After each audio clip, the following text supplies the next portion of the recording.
প্রিয় তৃতীয় শ্রেণীর পরীক্ষার্থী বন্ধুরা, তোমাদের জন্য এই ভিডিওটিতে আমি আলোচনা করতে চলেছি তৃতীয় শ্রেণী অর্থাৎ ক্লাস 3 এর প্রথম পর্যায়ক্রমিক মূল্যায়নপত্র 2025 সালের প্রথম ইউনিট টেস্টের তৃতীয় শ্রেণীর গণিত বিষয়ের প্রশ্নপত্রটি সম্পূর্ণ সমাধান সহ এই ভিডিওটিতে আলোচনা করতে চলেছি। তাই অবশ্যই তোমাদের দেখে নিতে হবে সম্পূর্ণ সিসিএ পদ্ধতি অনুসরণ করে তৈরি এই প্রশ্নপত্রটি। পূর্ণমান 20, সময় 40 মিনিট। পরীক্ষার্থীর নামের জায়গায় তোমরা তোমাদের নাম লিখবে, অর্থাৎ পরীক্ষার্থী বন্ধুরা তোমরা তোমাদের নাম লিখবে। ক্রমিক সংখ্যার জায়গায় তোমরা তোমাদের পরীক্ষায় রোল নাম্বার লিখবে। বিদ্যালয়ের নামের জায়গায় তোমরা তোমাদের বিদ্যালয় বা স্কুলের নাম লিখবে। দেখো, প্রাথমিক শিক্ষা পর্ষদের নির্দেশ অনুযায়ী নবপ্রবর্তিত পদ্ধতি অনুসরণ করে বা হলিস্টিক পদ্ধতি অনুসরণে এই প্রশ্নপত্রটি তোমাদের জন্য তৈরি হয়েছে। প্রথমে আমরা দেখে নেব এক দাগে নিচের শূন্যস্থানগুলি পূরণ করো। এর জন্য রয়েছে কত? 8 মার্ক। প্রত্যেকটি শূন্যস্থান পূরণের জন্য 1 মার্ক করে বরাদ্দ। একের ক, 134 থেকে 10 বেশি, তাহলে 134 যোগ 10 কত হচ্ছে? 144।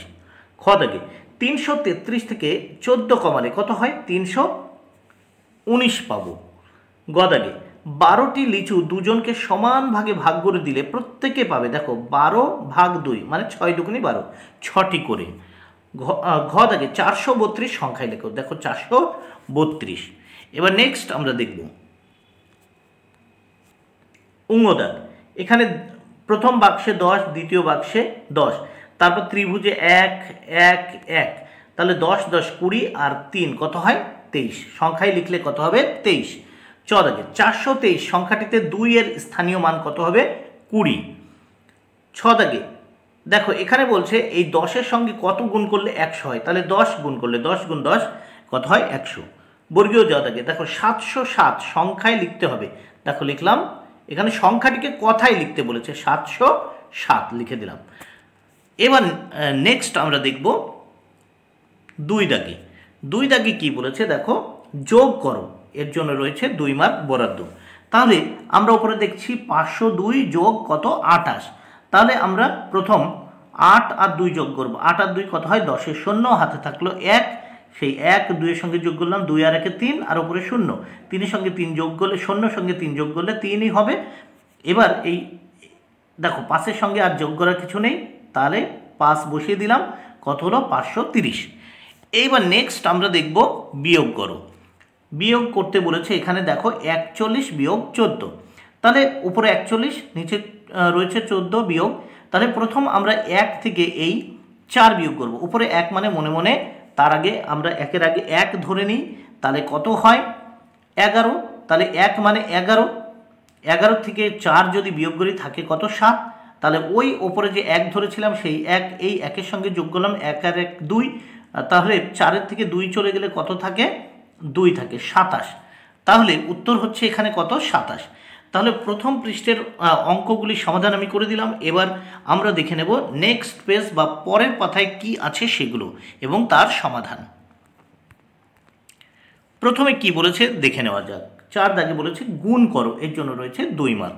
তাহলে উপরে রয়েছে 21 গুণ 3, তাহলে 3 দিয়ে 21কে গুণ করব। প্রথম 3 দিয়ে 1কে গুণ করব, 3 অক্ষে কত? 3, তারপর 3 দিয়ে 2কে গুণ করব, 3 দুগুণে কত হয়? 6, তাহলে 63।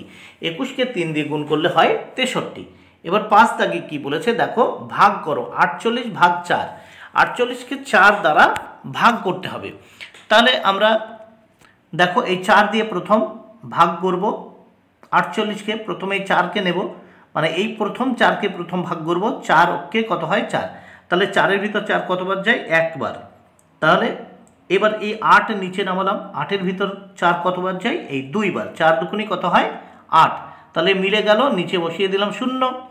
তাহলে উত্তর কত হচ্ছে? 12। তাহলে ভাগফল 12। এবার নেক্সট আমরা 6 দাগে দেখব। 6 দাগে কি বলেছে, নিচের সমস্যাগুলি সমাধান করো। এর জন্য রয়েছে 4 মার্ক। দুটো প্রশ্নের সমাধান করতে হবে, 4 মার্ক এর জন্য বরাদ্দ। তাহলে আমরা দেখে নিই প্রথমে কি বলল। 6-এর কতে বাবা বাজারে গিয়ে 51 টাকার মাছ ও 20 টাকার আলু কিনলেন। বাবা মোট কত টাকা খরচ করলেন? তাহলে মাছ কিনেছে কত টাকার? 51 টাকা, যোগ আলু কিনেছে কত টাকার? 20 টাকার।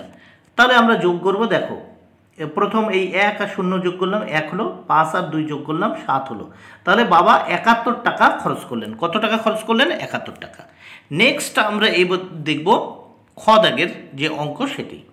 খ দাগে কী বলেছে, হাওড়া স্টেশন থেকে কাটোয়া লোকাল ছাড়লো, 522 জন যাত্রী আছে, ব্যান্ডেলে 158 জন নেমে গেলেন, এখন ট্রেনে কতজন যাত্রী রইল? তাহলে দেখো 522 বিয়োগ 158, এবার আমরা বিয়োগ করবো। দেখো উপরে মনে করো 2 আছে, নিচে কত আছে 8, তাহলে এই 2-এর আগে মনে মনে 1 ধরে নিলাম, কত হলো 12, তাহলে 12 থেকে 8 চলে গেলে কত থাকে 4, ওই ওপরে যে 1 ধরেছিলাম সেই 1 এই 5-এর সঙ্গে যোগ করলাম, 5 রেখে 7, উপরে 2 আছে মানে মনে মনে ওর আগে 1 ধরলাম 12, তাহলে 5 এই কত 6, 5 রেখে 6 ছিল, 6 আছে হাতে, এখানে 6 যদি এই উপরে 12 থেকে চলে যায় তাহলে কত থাকবে 6, তাহলে নিচের 6 উপরের 12 থেকে যদি বিয়োগ করি থাকবে 6, তাহলে সেই হাতের 1 আবার এই 1-এর সঙ্গে যোগ করলাম, তাহলে 1 আর 1-এ 2, তাহলে উপরে 5 থেকে যদি এই 2 বাদ দিই তাহলে কত থাকবে 3,